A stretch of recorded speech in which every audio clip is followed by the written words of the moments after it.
하나님 주신 말씀은 빌립보서 4장 10절부터 13절 말씀입니다.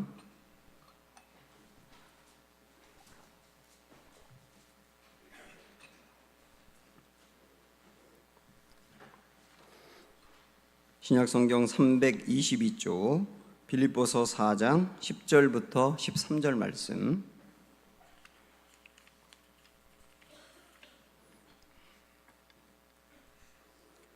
내가 주 안에서 크게 기뻐함은 너희가 나를 생각하던 것이 이제 다시 싹이 나미니 너희가 또한 이를 위하여 생각은 하였으나 기회가 없었느니라.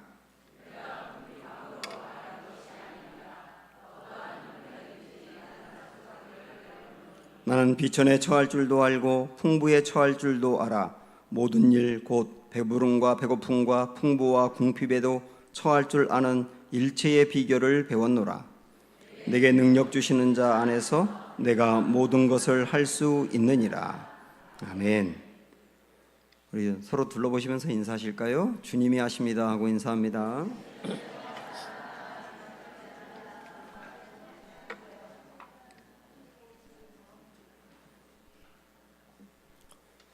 네, 여러분 이 이야기 들어보셨나 모르겠네요. 어떤 젊은 부부가 있습니다. 이 부부들이 아주 가난한 상태에서 서로가 결혼했기 때문에 신혼 살림을 한 칸짜리 월세방에서 시작을 합니다. 거기서 이제 버둥버둥 살아가게 되는데 매달마다 월세를 내는 게 그렇게 부담이 될 수 없는 거예요. 그래서 안 되겠다, 우리가 좀 악착같이 모아가지고 전셋집으로 가야 되겠다, 이런 생각을 합니다. 그래서 안 쓰고 안 입고 그리고 정말 악착같이 모아서 드디어 전세로 옮기게 되었습니다. 정말 감사하고 좋았어요. 그리고 행복하게 살고 있는데 2년이 지나니까 주인집이 전세금을 올려달라고 합니다. 그것도 감당하기가 너무 버거울 정도로 많이 올려달라 그래요. 그래서 당장 그 돈이 있는 것도 아니고 앞으로 2년마다 한 번씩 이렇게 올릴 거 생각하니까 안 되겠다 싶어서 또다시 소망을 품어요. 내 집을 구해야 되겠다. 그래서 또 안 입고 안 쓰고 외식이나 옷 사 입는 거 이런 것은 사치라 여기면서 악착같이 모아서 몇 년 만에 정말 자기 집을 구하게 됐습니다. 그 집으로 이사하던 날 얼마나 좋았는지 몸은 피곤해도 잠을 잘 수가 없는 거예요. 이미 아이들은 많이 컸기 때문에 네 식구가 도란도란 살겠다고 생각을 합니다. 그런데 문제는 아침마다 화장실 전쟁이 일어납니다. 아이들도 학교 가기 위해서 닦아야 되고 두 부부도 출근하기 위해서 닦아야 되는데 네 사람이 함께 막 들어가니까 서로 먼저 가겠다 그러고 빨리 나오라 그러고 아침마다 정신이 하나도 없는 겁니다. 그래서 또다시 결심해요. 안 되겠다. 화장실 2개 있는 집으로 가야 되겠다. 그래서 또 안 먹고 안 입고 악착같이 모읍니다. 부모님이라든지 친척들이라든지 지인들 때마다 챙겨야 될 것이 있지만 그것을 최소화하면서 돈을 모았습니다. 그래서 결국 드디어 자기 집을 갖게 된 거예요. 화장실 2개인 집을 갖게 된 거예요. 이제는 됐다. 이젠 이 집에서 영원토록 행복하게 살면 되겠다. 그렇게 다짐을 합니다. 근데 고등학교 동창들 모임에 간 게 화근이었습니다. 거기 갔더니 오랜만에 만난 동창들이 서로 막 자기 자랑을 하는데 정말 자존심 상하는 것은 고등학교 때 나보다 공부 못했던 것들이 지금 나보다 다 큰 집에 살고 있거든요. 그러니까 자존심도 상하고 열등감도 갖고 화가 난 상태로 집으로 돌아와요. 그러면서 또 결심해요. 적어도 40평 넘는 큰 집에 살아야 되겠다. 그리고 또 안 먹고 안 입고 악착같이 모아서 결국은 40평 넘는 큰 아파트로 이사하게 되었습니다. 그리고 봤더니 부부의 나이가 60이 넘었답니다. 이때 부부가 생각을 한 거죠. 내가 집 크기 늘리려고 내 소중한 인생을 쓴 것인가? 그리고 후회했답니다. 이것은 제가 지어낸 얘기입니다. 그러나 얼마든지 우리 주변에서 만날 수 있는 이야기고 또 우리가 고민하는 문제이기 때문에 함께 나누어 봤는데요.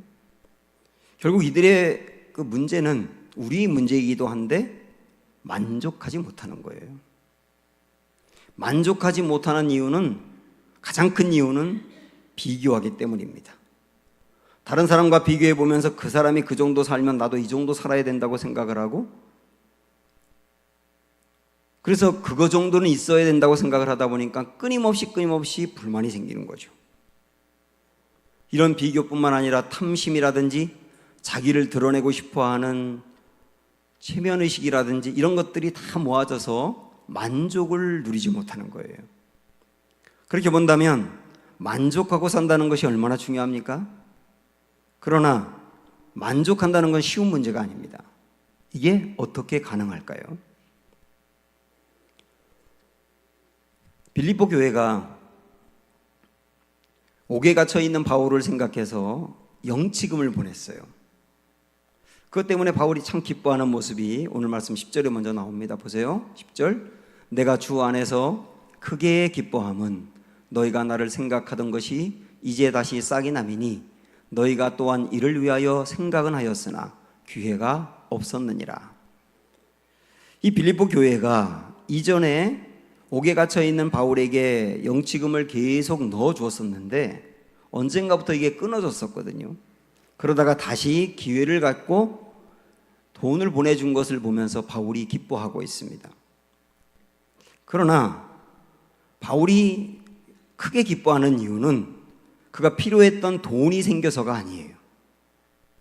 오히려 그 다음 11절 말씀을 보면 이렇게 얘기하는데요. 내가 궁핍함으로 말하는 것이 아니니라 어떠한 형편에든지 나는 자족하기를 배웠다. 바울은 상황이 어떻든 형편이 어떻든 상관없이 그 마음에 만족이 있었다는 거예요. 그래서 빌립보 교인들이 영치금을 주지 않았다 하더라도 그것 때문에 원망하고 그러진 않고 그 상황에서 또 살 수 있었다는 거예요.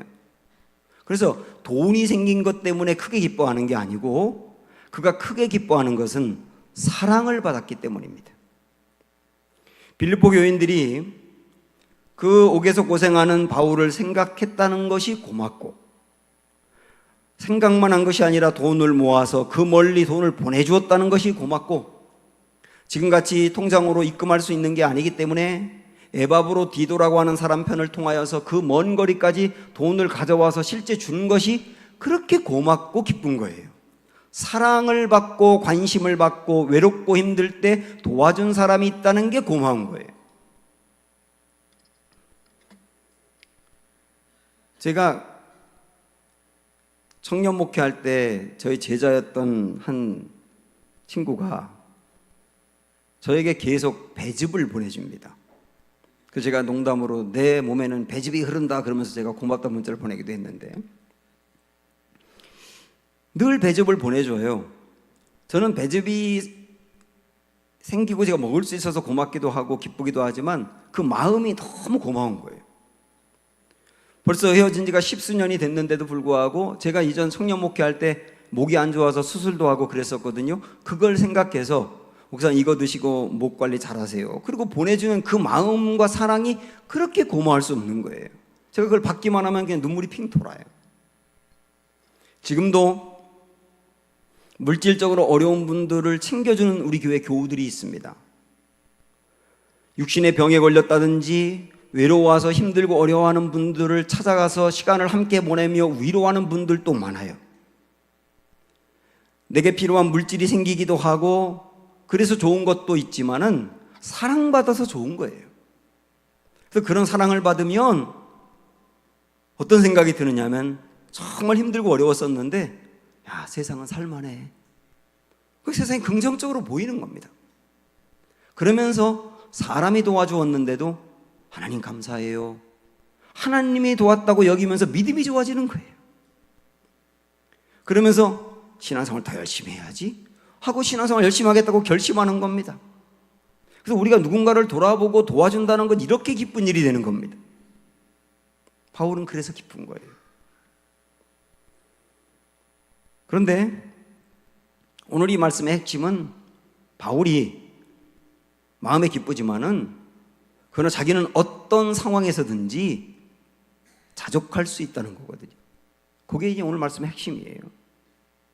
11절 말씀을 다시 보시면 내가 궁핍함으로 말하는 것이 아니니라 어떠한 형편에든지 나는 자족하기를 배웠다. 어떠한 형편에든지 나는 마음에 만족이 있다는 거예요. 이게 얼마나 놀라운 이야기입니까? 12절에서는 보다 구체적으로 이야기하는데요. 나는 비천에 처할 줄도 알고 풍부에 처할 줄도 알아. 비천할 때도 마음이 흔들리지 아니하며 풍부할 때도 내 중심이 흐트러지지 아니하며, 그런 얘기 아닙니까? 모든 일 곧 배부름과 배고픔과 풍부와 궁핍에도 처할 줄 아는 일체의 비결을 배웠노라. 상황이 어떠하든 상관없이 내 마음의 중심이 온전하고 상황이 이렇다고 해서 넘어지고 그러지 않는 그 일체의 비결을 내가 알고 있다. 이게 얼마나 놀라운 이야기냐고요.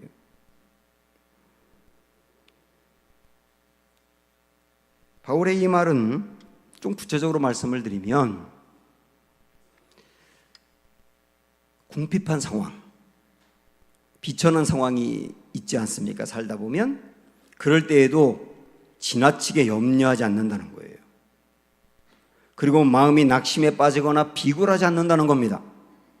풍부한 사람과 비교해보고 그를 부러워하고 열등감에 빠지지도 않는다는 거예요.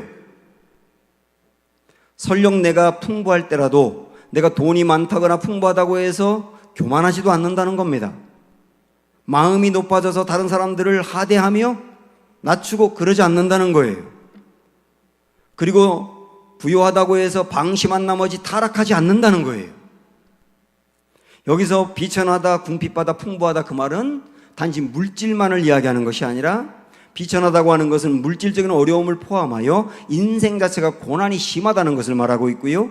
풍부하다는 것도 물질만의 풍부를 말하는 것이 아니라 하는 일이 잘 풀리고 잘 나갈 때를 말하는 겁니다. 그 어떤 상황이든지 상관없이 중심을 지킨다는 겁니다. 여기서 이 말씀을 보면서 우리가 묵상할 수 있는 것은 신앙이라고 하는 것은 배고픈 사람이 배부르기 위해서 하는 게 아니에요. 비천한 사람이 풍부해지기 위해서 신앙생활 하는 것이 아니에요. 오히려 배고프든지 배부르든지 비천하든지 풍부하든지 상관없이 자족할 수 있기 위해서 신앙생활을 하는 겁니다. 물론 솔직히 말하면 우리가 배부르면 더 만족할 수 있죠. 그리고 배고프면 원망이 많이 나오는 것도 사실이죠. 그래서 내가 배고프거나 인생에 고난이 있을 때 기도하셔야 합니다. 절대로 잘못된 게 아니에요. 우리 교회에 나온 지 얼마 안 된 한 세 가족인데 그분이 결혼한 지 좀 몇 년이 지났는데 아이가 없었거든요. 그분 나이가 이미 40이 넘어가서 더 늦어지면 안 되는 상황이었는데 그래서 인공수정을 해가지고 이번에 임신을 해가지고 6주 차예요. 저는 그분 위해서 정말 열심히 기도했고요. 제가 전화통화하면서 그 사실을 알고 얼마나 기뻤는지 모릅니다. 기도하셔야 돼요. 지난주 제가 말씀드리지 않았습니까? 저는 별것 다 기도한다고. 그러나 모든 게 다 응답되는 것은 아니지 않습니까? 어떤 경우는 나는 절박한데 하나님은 허락을 안 해주시는 경우도 있지 않습니까? 그리고 왜 이게 이루어지지 않는지 이해가 안 될 때도 있지 않습니까? 그럴 때에도 이사야에 있는 말씀처럼 하나님의 뜻과 나의 뜻은 다르고 하나님의 생각과 나의 생각은 달라서 하늘이 땅보다 높음 같이 하나님의 뜻과 하나님의 생각은 나의 뜻과 나의 생각보다 높다. 그 말씀을 붙들고 다 이해가 안 되고 그럴 수도 있고 응답이 안 될 수도 있지만 묵묵히 주님을 바라보면서 만족해가는 게 신앙생활이라고요. 이것이 가능하려면 자족하는 마음이 있어야 합니다. 자족하는 마음. 이 자족이라는 말은 스스로 만족한다는 뜻인데요. 이걸 좀 제가 구체적으로 이렇게 말씀드리면 스크린 보시면 이렇게 말할 수 있어요. 환경의 지배를 받지 않고 내면의 자원으로 만족해하는 태도다. 이렇게 말할 수 있습니다. 다시 한번요. 환경의 지배를 받지 않고 내면의 자원으로 만족해하는 태도. 이렇게 말할 수 있습니다. 사람에게는 외부의 자원이 있고 내면의 자원이 있습니다. 외부의 자원은 그 사람이 가지고 있는 게 겉으로 드러난 것이거든요. 돈이 많다든지, 많이 배워서 지식이 있다든지, 관계가 좋아서 수많은 사람들을 알고 있다든지, 육체가 건강하다든지, 어떤 명성을 가지고 있다든지, 권력이 있다든지, 겉으로 드러난 것을 외부의 자원이라고 말합니다. 그것도 중요한 부분이죠. 그런데 외부에 좋은 자원을 많이 갖고 있는 사람 중에 내면이 아주 빈곤한 사람이 있습니다. 그 사람은 왜 그러냐면 내면의 자원이 약하기 때문에 그래요. 내면의 자원이라고 하는 것은 겉으로 보이지 않지만 그 사람 속에 내재되어 있는 강력한 것들입니다. 예를 들어서 아주 강한 의지, 어지간해서는 흔들리지 않는 강한 의지, 웬만한 고난에는 끄떡하지 않는 의지, 그런 게 있지 않습니까? 풍부한 감성, 어려운 사람들 보면 함께 아파할 수 있는 그 풍부한 감성, 그런 거 굉장히 중요한 거거든요. 확고한 믿음, 이런 것도 아주 중요합니다. 어떤 경우도 하나님을 의지하고 믿는 것이죠. 그리고 뚜렷한 자존감, 내가 하나님의 아들인데, 이런 자존감, 이런 것들은 내면의 자원이에요. 이런 거 잘 보이지 않지만 내면의 자원이 든든한 사람은 어지간해서는 흔들리지 않아요. 여기서 자족이라고 하는 말은 그 내면의 자원이 워낙 든든해서 상황에 흔들리지 않는 상태를 말하는 겁니다. 풍부한 사람 중에 돈이 많고 풍부해요. 근데 온 세상이 다 자기 것인 줄 알고 자기가 최고인 줄 알고 교만에 떠는 사람이 있습니다. 이 사람은 내면이 상당히 빈곤한 사람이에요. 그런데 많은 걸 갖고 있고 부유한데도 불구하고 겸손하고요, 나눌 줄 알고 그러는 사람은 내면의 이 자원이 만만치 않은 사람이에요. 어려운 사람 중에 빈곤한 상태로 사는데 그래가지고 늘 열등감에 빠져있고 원망에 빠져있고 늘 세상을 부정적으로만 보고 있고 피해의식을 갖고 있는 분은 그분의 내면의 자원도 같이 약한 겁니다. 근데 어떤 분은 빈곤한 중에 살고 있는데도 불구하고 아주 자존감이 강하며 그 사람들의 말에 좌우되지 아니하며 중심을 갖고 나가는 분이 있어요. 그분은 내면의 자원이 든든한 분이에요. 내가 없다고 해서 체념하지도 않아요. 에이, 어차피 없는 거 뭐 이렇게 사는 것도 아니에요. 그리고 내가 없다고 해서 있는 사람을 죄악시하지도 않아요. 있는 사람을 비판하면서 부정하게 돈을 벌었다 이러면서 비판하지도 않아요. 그냥 그 자체를 뛰어넘는다고요. 제가 이전에 만났던 예수전도단이라고 하는 선교단체의 간사님이 한 분 계셨는데, 그분은 간사들이 원래 월급을 받는 게 아니라 다른 사람의 후원으로 이렇게 살아가기 때문에 보통 많이 힘듭니다. 집이 작습니다. 그 작은 집에 4명이 사는데 그냥 얼마나 기쁘게 사는지 몰라요.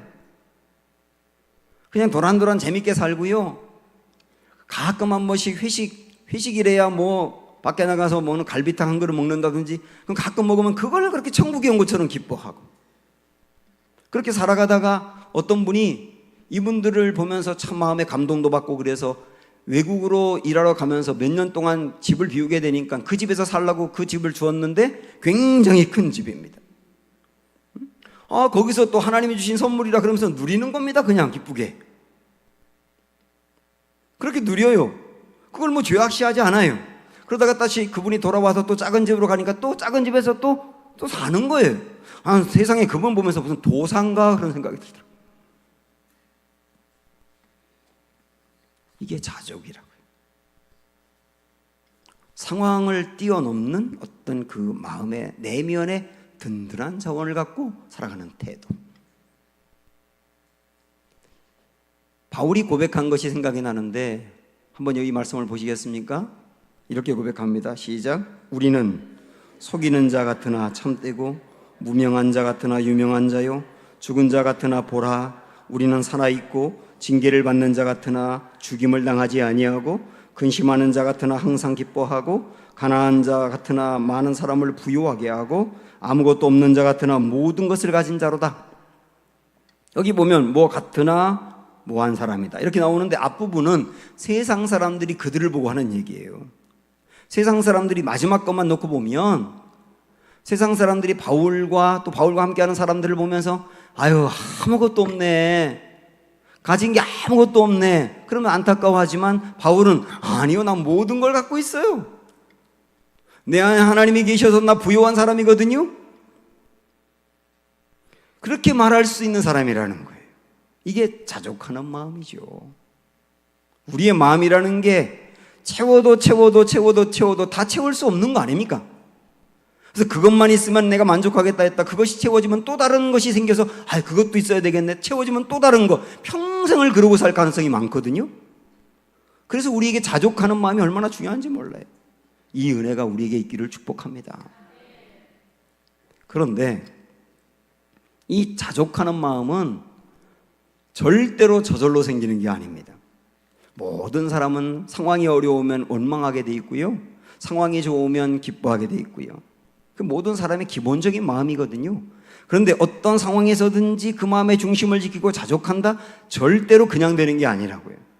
그래서 바울은 뭐라고 이야기하느냐면 오늘 말씀 11절 12절을 여러분 다시 보시면 시작. 내가 궁핍함으로 말하는 것이 아니니라 어떠한 형편에든지 나는 그다음 뭐라고 말씀합니까? 자족하기를 배웠다고 말씀해요. 이어서 보면 나는 비천에 처할 줄도 알고 풍부에 처할 줄도 알아 모든 일 곧 배부름과 배고픔과 풍부와 궁핍에도 처할 줄 아는 일체의 비결을 뭐라고요? 배웠노라라고 말을 해요. 절대로 저절로 된 게 아니라 배웠다는 겁니다. 배웠다는 말은 다르게 이야기하면 훈련받았다예요. 바울이 원래부터 그런 사람이 아니라 그도 훈련받아서 마음이 단련된 사람이다 그 말입니다. 여러분도 이걸 배워가고 계시나요? 우리가 만약에 자족하기를 배우지 못한다면, 훈련받지 못한다면 우리 중에 어느 누구든 풍부할 때는 내 마음이 높아져서 마음이 잘못하면 교만에 빠지고 방심해서 타락하기 쉽고요, 우리가 배우지 않는다면 빈곤할 때는 자꾸 내 마음이 비교해 가면서 자꾸 위축되고 주눅들고 그러면서 마음이 부정적으로 바뀔 수밖에 없어요. 훈련받아야 된다는 거예요. 그래서 하나님은 때로 우리에게 빈궁한 상태를 허락하실 때가 있어요. 왜냐하면 빈궁한 중에도 자족하는 사람은 빈궁할 때만 배울 수 있어요.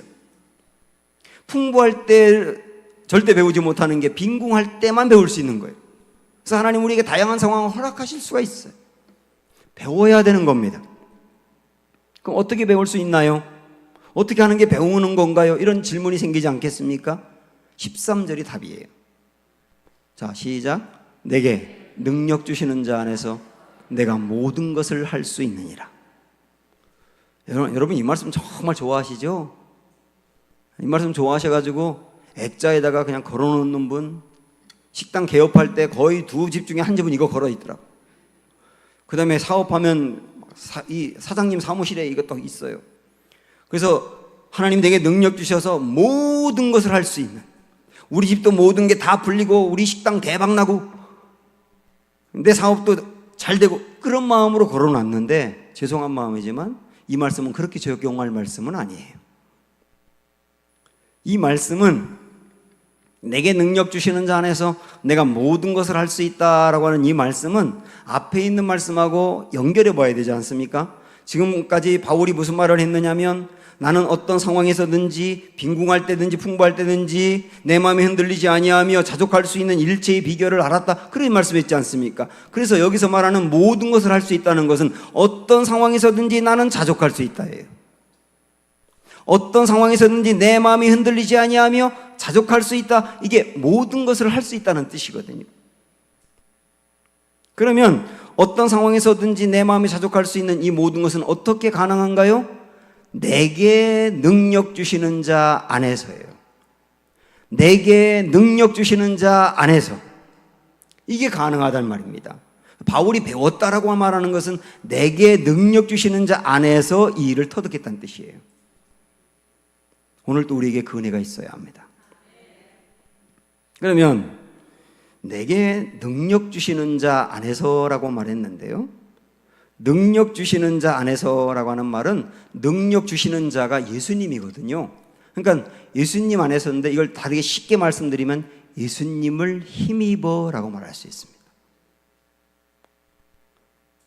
내게 능력 주시는 자 안에서 내가 어떤 상황에 있었든지 자족할 수 있었다. 그 말은 내가 예수님을 힘입어 어떤 상황에서든지 만족할 수 있었다. 이렇게 연결하시면 된다고요. 이 예수님을 힘입어 이렇게 보니까 생각나는 말씀이 사무엘상 30장인데, 그 말씀에 보면 다윗이 사울에게 쫓겨 도망을 다니다가 블레셋이라고 하는 그 나라에 망명한 적이 있습니다. 600명의 사람들과 그 부하들과 가족들까지 포함해서 아마 수천 명이 될 겁니다. 그들이 블레셋으로 망명을 했다고요. 블레셋에서는 이 다윗과 함께하는 사람들에게 시글락이라고 하는 한 땅을 주어서 거기서 살게 합니다. 그래서 그 시글락을 아지트로 삼아가지고 대충 집을 지어놓고 아주 힘겹게 살아가고 있었어요. 어느 날 다윗과 그와 함께한 600명의 사람 남자들이 밖에 나갔다가 들어왔는데 온 집이 불타 있는 겁니다. 그리고 집집마다 들어가 봤더니 사람이 없어요. 알고 보니까 어떤 사람들이 와가지고 부인들과 아이들을 다 데리고 가버린 거예요. 정말 기가 막힌 상황이 발생한 겁니다. 지금 이걸 오늘 말씀의 개념으로 본다면 궁핍한 상황인 거죠.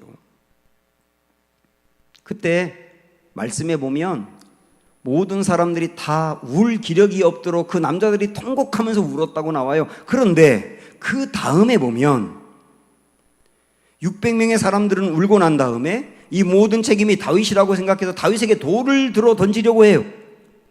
제각기 다 돌을 들어가지고 다윗을 죽이려고 해요. 이런 상황입니다. 지금 다윗은 누구보다 제일 어려워요.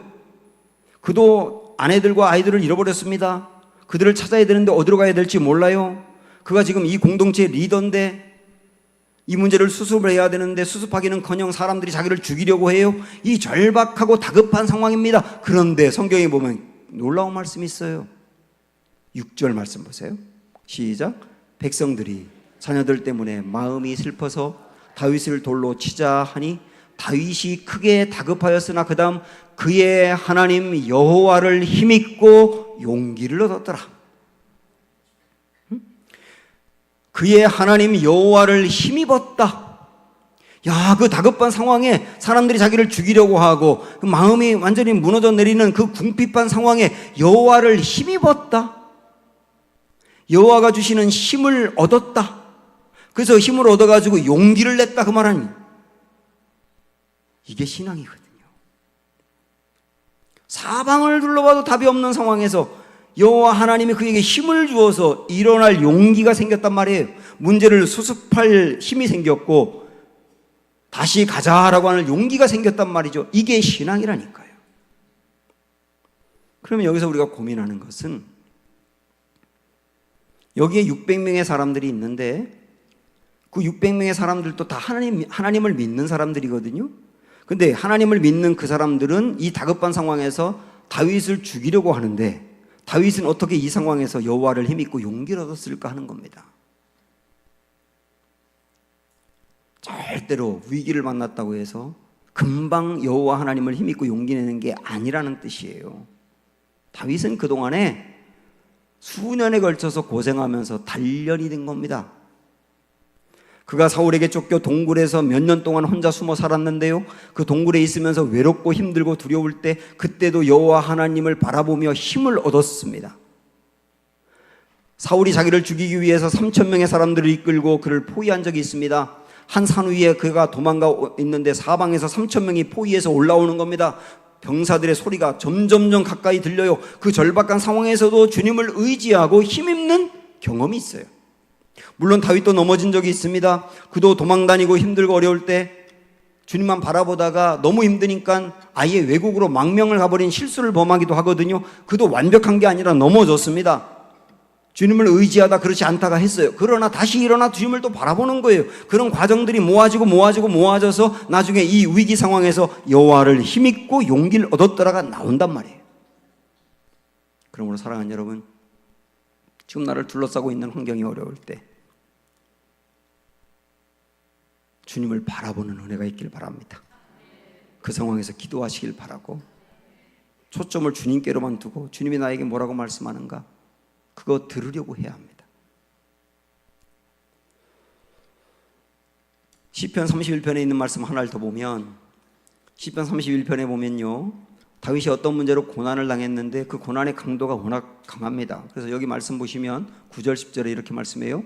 여호와여, 내가 고통 중에 있사오니 내게 은혜를 베푸소서. 내가 근심 때문에 눈과 영혼과 몸이 쇠하였나이다. 내 일생을 슬픔으로 보내며 나의 연수를 탄식으로 보내며 내 기력이 나의 죄악 때문에 약하여지며 나의 뼈가 쇠하도소이다. 지금 어떤 문제로 인하여 그가 고난을 당하는데 그 고난 때문에 뼈가 쇠할 정도로 힘들어요. 육체가 완전히 망가져 버리는 거예요. 너무 고생을 많이 해서. 그리고 그의 영혼도 흔들려서 정신이 오락가락한 상태입니다. 궁핍한 상황이죠. 그런데 그 다음에 14절 말씀 보면 놀라운 고백을 합니다. 우리가 이 고백을 하셔야 되거든요. 다시 시작. 여호와여, 그러하여도 나는 주께 의지하고 말하기를 주는 내 하나님이시라 하였나이다. 그러하여도 주는 내 하나님이십니다.